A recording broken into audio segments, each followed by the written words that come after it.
안녕하십니까. 혼란한 정치 시사 이야기를 술술 풀어보는 송근권의 혼술 8월 7일 금요일에 인사드립니다. 오늘 조금 전에 청와대에서 노영민 비서실장을 비롯해서 5명의 수석 비서관이 일괄 사의를 표명했다. 그런 발표를 했습니다. 5명의 수석 비서관은 비서실장 소관이죠. 그 외에 정책실장 소관으로 또 수석 비서관들이 있습니다. 그런데 정책실장 쪽에서는 이 사표를 제출하지 않았습니다. 그리고 청와대가 사표를 제출한 이유에 대해서 종합적인 최근의 국정 상황에 대한 최근의 상황에 대한 종합적 책임을 진다는 의미다. 그리고 그 종합적 책임에 대해서는 언론이 알아서 해석하라 이렇게 이야기를 했습니다. 아마도 부동산 정책의 실패, 그래서 집값 대란 이런 것 때문에 문재인 대통령의 지지율이 떨어지고 하니 일단 노영민 비서실장 산하에 수석 비서관 5명이 사표를 낸 것 같은데, 사실 부동산 정책의 정책을 간장을 했던 쪽은 정책실이죠. 근데 정책실에 대해서는 아직 문책 여부가 나오지 않고, 이 비서실장을 포함해서 5명의 수석을 일괄 사퇴를 시켰기 때문에 이 분위기 전환용 아니냐, 꼬리 자르기 아니냐 이런 이야기가 나옵니다. 그리고 최근 상황에 대한 종합적 책임, 여기에서는 또 부동산 정책 외에도 최근에 정치권에서 논란이 되고 있는 검언유착이 아닌 권언유착, 검찰과 언론이 아닌 권력과 언론의 유착으로 드러나고 있는 한동훈, 이동재 사건, 그런 것도 좀 여파를 미친 것 아니냐, 그렇게 추정이 됩니다. 오늘 검찰 인사가 있었죠. 검찰 인사가 대대적으로 7개월 만에 있었는데, 오늘 검찰 인사의 특징을 한마디로 표현하면 이렇습니다. 윤석열 사단 깡그리 마저 뽑아내고 그 자리에 친정부 검사들을 넣어서 추미애 사단을 새로 만들었다. 그렇게 표현을 할 수 있을 정도로 윤석열 검찰총장의 주변 검사들은 1월 달에 이어서 그나마 남아있던 몇 사람도 이번에 전부 지방으로 거의 다 갔습니다.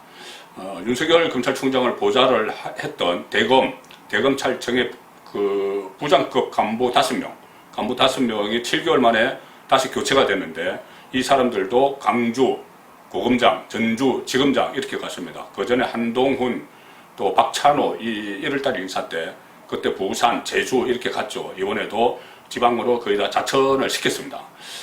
그리고 또 특징 중에 하나는 이성윤 서울중앙지검장을 유임시킨 겁니다. 아마 윤석열을 계속 견제하라는 이야기겠죠. 그리고 또 이번에 이른바 검언유착 사건 수사를 무리하게 해서 결국은 실패를 했는데, 그런 실책을 인정하지 않는, 우리가 실책한 것이 아니고 한동훈이 이 수사에 협조를 하지 않아서 이렇게 된 것이다. 이런 논리를 계속 가져가면서 이 수사를 질질 끌기 위해서 다시 어떤 꼬투리를 잡기 위해서 이성윤이 계속 유임을 한 것 같고, 여기다 윤석열을 견제하기 위해서 친문 검사 1명이 더 옆으로 갔습니다. 누구냐? 조남기 법무부 검찰국장이 이 대검차장으로 갔는데, 신임 대검차장, 검찰총장을 옆에서 있는 자리죠. 검찰총 옆에 있는 자리죠. 대검차장은 문재인 정부 들어서 검사장으로 승진을 했고, 노무현 정부 때 민정수석실에 파견 나가서 행정관으로 있었습니다. 그때 당시에 문재인 대통령이 민정수석이었기 때문에 그 두 사람이 인연이 있는 그 검찰 간부를 다시 윤석열 옆에 딱 앉혀서 옥죄기를 하고 나섰습니다. 그 아래는 이성윤이 있고. 자, 그래서 윤석열이 옴짝달싹 못하게 이렇게 꽉 붙들어 놓은 그런 행국인데, 자, 앞으로 윤석열 검찰총장 어떻게 할까요? 최근에 초임 검사들 앞에서 여러 가지 이야기를 했죠.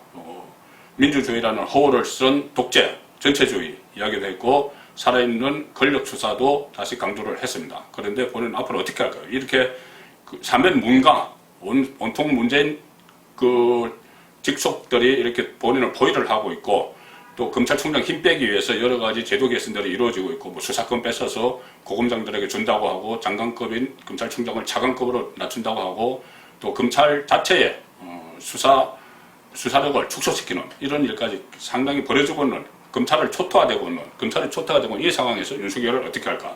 세 갈래 길이 있겠죠. 세 갈래 길을 먼저 보면, 하나는 자진 사퇴입니다. 하나는 국회 다수당 여당에 의해서 탄핵을 당하는 겁니다. 또 하나는 이 살아있는 권력에 대한 수사를 제기하는 겁니다. 자, 일단 자진 사퇴 같은 경우는 추미애 장관이 수사지휘권을 발동을 했을 때, 한동훈 이동재 사건에서 수사지휘권을 발동을 했을 때, 과거에 천정배 법무부 장관이 발동을 했을 때 김종빈 검찰총장이 수용을 하고 물러났던 것처럼 물러날 수가 있었는데 그러지 않았습니다. 물러나지 않았습니다. 그리고 지금 버티다가 아주 강한 발언을 쏟아냈죠. 그렇다면은 지금 사실 본인이 자진 사퇴할 수도 있습니다. 뭐냐면은 어쨌든 본인의 지휘 아래에 있는 서울중앙지검 수사팀입니다. 검찰총장이니까 뭐 이성윤과 뭐 대립각을 한다고 해도 본인 지휘 아래에 있는 사람이죠. 그리고 수사팀 정진웅 부장검사도 마찬가지입니다. 한동훈과 몸싸움을 벌인 본인의 지휘 아래에 있는 수사팀이 무리한 수사를 해서 이런 뭐 난투극까지 벌이는 이런 사태도 일어났고, 또 검찰수사심의위원회에서 한동훈에 대한 수사를 중단하라고 했는데 계속하고, 또 뭐 여러 가지 수사지휘권 발동 과정에서 자본들이 많았죠. 그런데도 이 검언 유착의 사실을 밝히지 못하고 공모관계를 적시하지 못한 채 이동재를 기소를 했기 때문에 결국은 최종 책임이 검찰총장에게 있다고도 볼 수 있는 겁니다. 그러면 본인이 자진 사퇴하는 방법이 있겠죠. 자진 사퇴하는 방법이 있는데, 과연 지금 검찰총장 주변 분위기로는 자진 사퇴는 안 한다, 이런 말들이 나오고 있습니다. 그러면은 자진 사퇴를 안 하고 있으면은 최근에 초임 검사들 임명 신고식에서 한 발언 때문에 여당이 부글부글 끓고 있는데 탄핵을 추진할 수가 있습니다.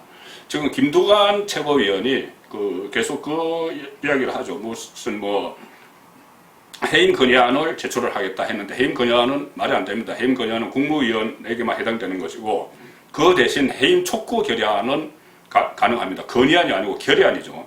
이 해임 촉구 결의안을 만약에 국회에서 통과시킨다 해도 이것은 구속력이 없기 때문에 상징적인 의미가 있고 사퇴 안 하면 그만입니다. 해임 못합니다. 반면에 탄핵은 가능합니다. 탄핵, 검사 탄핵이죠. 검찰총장 탄핵이 아니라 검사 탄핵입니다. 이 검찰청법에 보면은 검사의 신분 보장을 위해서 검사는 탄핵이나 금고 이상의 형을 받는 것을 제외하고는 파면하지 못한다, 이렇게 되어 있습니다. 그러니까 탄핵으로는 검사 파면이 되죠. 검사를 파면하면은 검찰총장직도 물러나는 거죠. 검찰총장도 검사니까. 자, 그래서 이 탄핵을 하는 의사중독수는 국회 과반수입니다. 지금 300석 중에서 176석이, 민주당만 해도 176석이기 때문에 충분히 가능하죠. 자, 그런데 탄핵을 밀어붙이게 되면은 어떤 피해자라는 이미지를 윤석열에게 줘서 정권의 피해자, 문재인의 피해자, 그렇게 되면은 야당의 대권주자로서 탄탄한 입지가 생긴다, 이런 또 반대 의견도 여권 안에서 있기 때문에 이것도 좀 주저하는 것 같습니다. 어쨌든 이것도 하나의 방법이 될 수 있는 것이고, 상황에 따라서. 마지막 세 번째 윤석열 앞에 놓인 선택지는 지금 집권 세력이 그런 딜레마가 있죠. 탄핵을 하거나 강제로 어떻게 하면은 오히려 정치적으로 키워주는, 윤석열을 정말 차기 대권주자로 키워주는 꼴이 나기 때문에 주저합니다. 그러면은 그런 딜레마, 여권의 딜레마를 윤석열이 이용을 할 수가 있는 것이죠. 그래서 나를 함부로 이렇게 탄핵하거나 하지 못하니 그러면 살아있는 권력 수사를 다시 하겠다, 이렇게 강하게 수사를 재개하는 거죠. 울산시장 불법 개입 혐의 7개 청와대 부서가 중동원된 그 수사도 재개를 해야 되고, 또 하나 새로운 권력형 비리 의혹이 터졌죠. 이것은 본인과도 관련된 겁니다. 금경의 변호사와 한상혁 방통위원장 통화 내용에서 윤석열, 한동훈 두 사람을 거론을 하면서 한상혁 위원장이 나쁜 놈이다, 쫓아내야 된다, 이렇게 했습니다. 그렇다면 이것은 그동안 진행되어 왔던 과정을 보면은 최강욱, 황희석, 제보자 X 이렇게 해서 어떤 공작을 꾸미고 이 전략을 짜고, 또 이 상황에서 정치 공작이 이루어진 거죠. 그러니까 윤석열을 쳐내기 위한 정치 공작이 이루어진 이 사건이 권력 차원에서 이루어졌기 때문에 또 하나의 살아있는 권력에 대한 수사거리가 생긴 겁니다. 자, 여기서 본인 수사하기 어렵겠죠. 지금 손발이 다 잘리고 무기도 다 뺏기고 한 상태라서 이 살아있는 권력 수사하기 어렵습니다. 지금 현재의 대검이나 서울중앙지검 체제로는 어렵죠.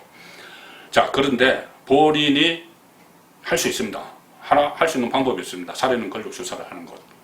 특임 검사를 임명하는 것이죠. 지금 있는 검찰 체계 말고 특임 검사 같은 특수한 임무를 보여야 하는 그런 그 검사를 임명을 해서 그 전에 그 여러 가지 사건 때 특임 검사를 임명한 적이 있었죠. 어떤 다른데 그 지휘를 받지 않고 독자적으로 수사를 해서 검찰총장에게 보고만 하는 그런 제도를 활용을 해 나가면 이것도 불가능한 일은 아닌 것 같습니다.